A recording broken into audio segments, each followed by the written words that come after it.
Hello everyone, welcome to online economics class. Students, आज की video में हम ग्लोबलाइजेशन टॉपिक को स्टडी करेंगे।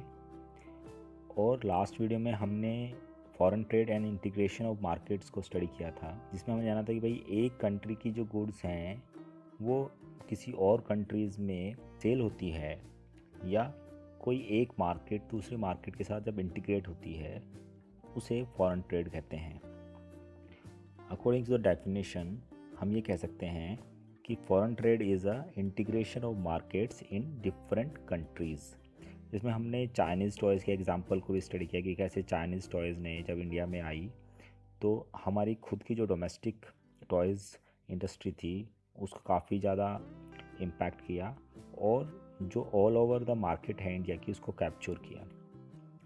तो चलिए आज के टॉपिक को स्टार्ट करते हैं, जो है ग्लोबलाइजेशन। और इस टॉपिक को स्टार्ट करने से पहले हम ये कॉन्सेप्ट को समझेंगे कि भाई जो ग्लोबलाइजेशन है इस प्रोसेस में जो मेन कंट्रीब्यूशन है वो एमएनसीज़ का है, क्योंकि मल्टीनेशनल कंपनीज़ के बारे में हम स्टडी कर चुके हैं। और हमने एक एग्जांपल भी स्टडी किया था कि कैसे जो फोर्ड कंपनी है, फोर्ड मोटर्स जो है इंडिया के अंदर उसने अपना प्लांट लगाया है, और वो इस अपने प्लांट से कार्स को प्रोड्यूस करती है और इन कार्स को इंडियन मार्केट के लिए और एक्सपोर्ट भी करती है कार्स को फॉर द डेवलपिंग कंट्रीज़। और इससे उसने अपना आप को एक्सपेंड किया है ऑल ओवर द वर्ल्ड। सो जो कॉन्सेप्ट है ग्लोबलाइजेशन का वो मेनली डिपेंड करता है फॉरेन इन्वेस्टमेंट पे, और फॉरेन इन्वेस्टमेंट होता है through the MNCs, multinational companies. हम फॉरेन इन्वेस्टमेंट को स्टडी कर चुके हैं। जब किसी कंट्री में इन्वेस्टमेंट करती है तो कहलाता है फॉरेन इन्वेस्टमेंट। वो इन्वेस्टमेंट प्लांट में, मशीनरी में, एसेट्स में, इस चीज़ों में हो सकता है, या किसी कंपनी को ओपन करने में। ग्रेटर इन्वेस्टमेंट होता है किसी अदर कंट्रीज़ में, तो वो एक तरह से फॉरेन ट्रेड के थ्रू डिफरेंट मार्केट्स को इंटीग्रेट करता है। और globalisation is the process of rapid integration और इंटरकनेक्शन बिटवीन कंट्रीज़। और ग्लोबलाइजेशन इसी प्रोसेस को कहते हैं जिसमें बहुत जल्दी से इंटीग्रेशन हो और इंटरकनेक्शन हो बिटवीन कंट्रीज़ का। अब इस प्रोसेस में होता क्या है, ग्लोबलाइजेशन प्रोसेस में more and more goods and services, investment and technology are moving between countries. एक कंट्री से दूसरी कंट्रीज़ के बीच में गुड्स एंड सर्विसेज का एक तरह से मूवमेंट होती है। लाइकवाइज जब हम कहते हैं कि गुड्स एंड सर्विसेज की मूवमेंट हो रही है, तो साथ में जो पीपल्स हैं बिटवीन कंट्रीज़ की उनकी भी मूवमेंट होती है। वो मूवमेंट है वो अनदर कंट्री में फॉर बेटर जॉब्स के लिए हो सकती है, फॉर बेटर इनकम के लिए हो सकती है, या बेटर एजुकेशन के लिए। मतलब किसी और कंट्री में बेटर पॉसिबिलिटी अपॉर्चुनिटीज़ के लिए। अगर हम कहें कि बिफोर ग्लोबलाइजेशन पिछले कुछ डिकेड्स में ये मूवमेंट इतनी ज़्यादा नहीं थी, लेकिन अगर आज at the time of globalisation जब एक कंट्री का इन्वेस्टमेंट दूसरी कंट्रीज़ में बहुत ज़्यादा है, तो मूवमेंट ऑफ पीपल्स भी कहीं ना कहीं इंक्रीज़ हुआ है। अब उसके पीछे जो अपॉर्चुनिटी है वो एजुकेशन, बेटर जॉब या बेटर इनकम कुछ भी हो सकती है।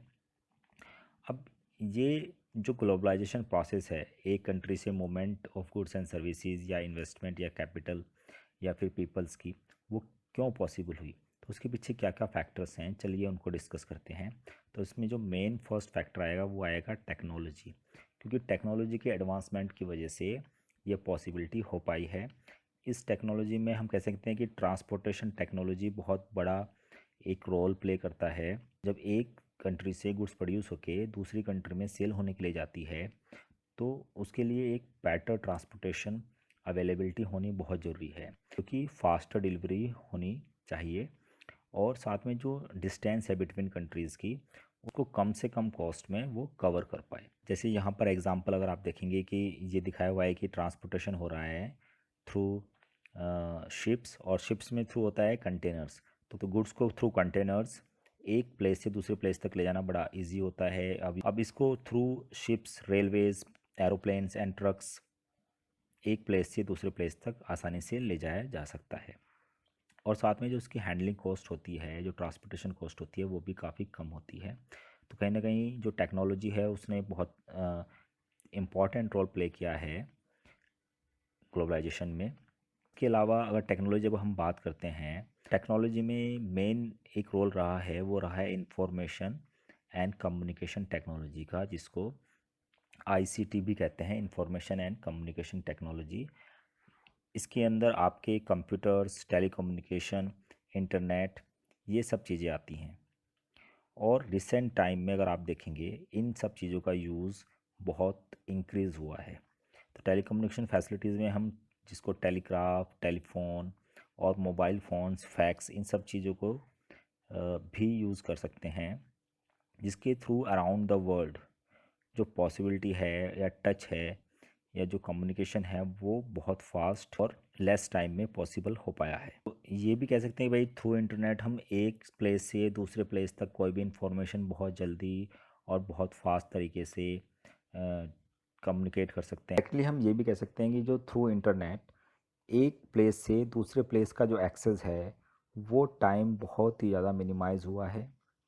और कोई भी इंफॉर्मेशन जो होती है, वो एक प्लेस से दूसरे प्लेस तक कम्युनिकेट करने में या ट्रांसफ़र करने में बहुत कम टाइम लगता है।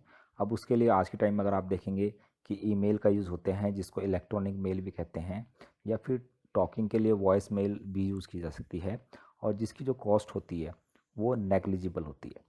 पहले क्या होता था कि एक इन्फॉर्मेशन को दूसरे प्लेस पर पहुंचाने के लिए, अगर वो एक कंट्री से दूसरी कंट्री में जा रहा है, तो उसमें काफ़ी टाइम लग जाता था, 3 या 4 डेज लग जाती थी। साथ में इसकी जो कॉस्ट होती थी बहुत हाई होती थी। लेकिन थ्रू द इंटरनेट जो स्पीड ऑफ कम्युनिकेशन है वो इंक्रीज़ हुई है, साथ में जो उसकी कॉस्टिंग है वो भी बहुत नेग्लिजिबल है, ना के बराबर है। तो चलिए एक एग्जांपल लेते हैं जिसमें ये बताया हुआ है कि भाई इंफॉर्मेशन टेक्नोलॉजी कैसे एक इम्पॉर्टेंट रोल प्ले करती है ग्लोबलाइजेशन के प्रोसेस में। इसमें यह है कि एक न्यूज़ मैगज़ीन पब्लिशर कंपनी है लंदन की, और वो अपने जो मैगज़ीन को प्रिंट करने के लिए पूरा इंटरनेट जो मटेरियल है मैगज़ीन में प्रिंट होने के लिए, वो दिल्ली की कंपनी को प्रोवाइड कराती है, और उसे कॉन्ट्रैक्ट देती है कि उसको वो प्रिंट करना है, और नंबर ऑफ़ मैगज़ीन्स प्रिंट करके फिर वो जो दिल्ली वाली कंपनी है उसको थ्रू एरोप्लेन वापस लंदन में पार्सल करती है। अब क्या हुआ भाई, जो मैगज़ीन थी वो लंदन में प्रिंट होने के बजाय इंडिया में प्रिंट हुई। उसके पीछे रीज़न है कि इंडिया में प्रिंट की जो कॉस्टिंग है वो एज़ कम्पेयर टू लंदन कम होगी, जिससे मैगज़ीन की जो कॉस्ट ऑफ प्रोडक्शन है वो रिड्यूस हो जाएगी। अब आसानी क्या है यहाँ पर, इंफॉर्मेशन टेक्नोलॉजी का यूज़ कैसे हो रहा है कि जो मटेरियल प्रिंट होना था वो थ्रू इंटरनेट इंडिया में आया, और फिर प्रिंट होने के बाद जो मैगजीन्स थी उनको पार्सल किया गया थ्रू एरोप्लेन वापस लंदन में। और उस मैगज़ीन को प्रिंट करने में जो कॉस्ट आई या जो अमाउंट सेंड करना था, वो भी लंदन वाली फर्म ने डायरेक्टली दिल्ली के बैंक अकाउंट में ट्रांसफ़र कर दिया।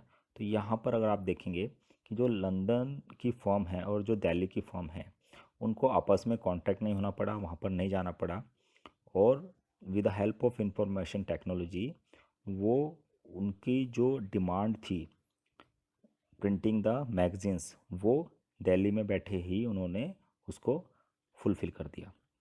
तो ये एक अच्छा एग्जांपल है use of information technology in globalisation में। अब जब हम कहते हैं कि फॉरेन ट्रेड या फॉरेन इन्वेस्टमेंट इंक्रीज़ हुआ है आज के टाइम में काफ़ी कंट्रीज़ के अंदर, तो उसमें एक मेन रोल है लिबरलाइजेशन का। और लिबरलाइजेशन एक्चुअली क्या होता है कि ये जो टैक्सेस होते हैं या ड्यूटीज़ होती हैं, ड्यूटीज़ या टैक्सेस जिसको कहते हैं हम, जो गुड्स इंपोर्ट होते हैं दूसरी कंट्री से हमारी कंट्री में, तो उनके ऊपर पहले बिफोर 1991 कुछ टैक्सेस या इंपोर्ट ड्यूटीज़ इम्प्लीमेंट होती थी। तो the tax on imports is an example of trade barrier.